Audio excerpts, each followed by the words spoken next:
Hey guys, അപ്പോൾ ഇന്ന് നമ്മൾ ഉണ്ടാക്കാൻ വന്ന വെജിറ്റബിൾ ബിരിയാണി ആട്ടോ. അപ്പോൾ അതിനായിട്ട് അത്യാവശ്യം കുക്കറിലേക്ക് കുറച്ച് ഓയിൽ ഒഴിച്ചിട്ട് അതിലേക്ക് സ്പൈസസ് ഒക്കെ ഇട്ട് കൊടുക്കാം കേട്ടോ.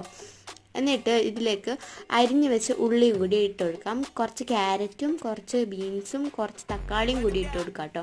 നിങ്ങളുടെ അടുത്ത് എന്തൊക്കെ പച്ചക്കറി ഉണ്ട് അതൊക്കെ ഇടാം കേട്ടോ, അതൊന്നൊരു പ്രശ്നമല്ല.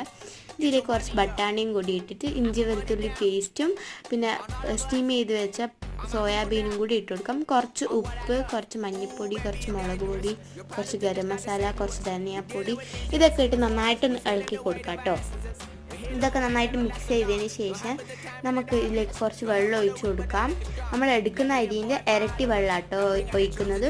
അതിൻ്റെ ഇതിലേക്ക് കഴുകി വെച്ച റൈസും കൂടി ഇട്ട് കൊടുക്കാം. എന്നിട്ട് നന്നായിട്ടൊന്ന് മിക്സ് ചെയ്തതിന് ശേഷം നമുക്ക് കുറച്ച് ഓയിൽ ടോപ്പിൽ ഇട്ട് കൊടുക്കാം കേട്ടോ. നമ്മൾ ഒഴിച്ച് കുറച്ച് കുറഞ്ഞതിന് നിങ്ങൾക്ക് കുറച്ചും കൂടി ആഡ് ചെയ്യാം കേട്ടോ. എന്നിട്ട് ഇത് 2-3 വിസിൽ കഴിഞ്ഞാൽ ബിരിയാണി റെഡി ആയിട്ടുണ്ട്. അപ്പോൾ ട്രൈ ചെയ്തൊക്കെ ഗൈസ്, ബൈ.